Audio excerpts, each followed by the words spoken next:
இன்றைக்கி சிம்பிளான lunch menu தான். இன்றைக்கி சாதம், கேபேஜ் கூட்டு, கடலப்பருப்பு போட்டு கூட்டு பண்ணியிருக்கேன். அதை தாளித்து விட்டுருக்கேன். கத்திரிக்காய் வறுவல்,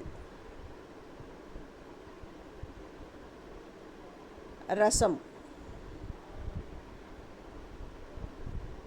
நல்லா கொத்தமல்லிலாம் போட்டு மிளகு ரசம் பண்ணியிருக்கேன்.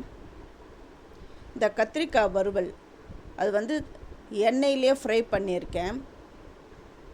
எண்ணெய் விட்டு கடுகு, உளுந்தம்பருப்பு, 2 காஞ்ச மிளகா, கருவேப்பிலை, அப்புறம் பூண்டு தட்டி போட்டிருக்கேன். அதுக்கப்புறம் இந்த கத்திரிக்காவை நீட்டமாக கட் பண்ணிவிட்டு இந்த எண்ணெயிலேயே நல்லா வதங்கணும். தேவையான அளவு உப்பு போட்டு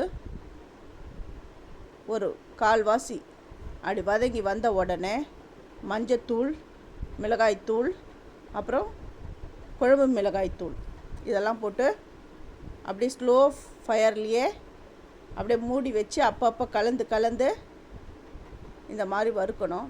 நல்லா சூப்பராக கிறிஸ்பியாக வரும். இது ரசம் சாதத்துக்கு ரொம்ப அட்டகாசமாக இருக்கும் இந்த வறுவல். நீங்கள் இதை செஞ்சு பாருங்கள். இது ஃபுல் டீட்டெயில் வேணுன்றவங்க என்னுடைய வீடியோவை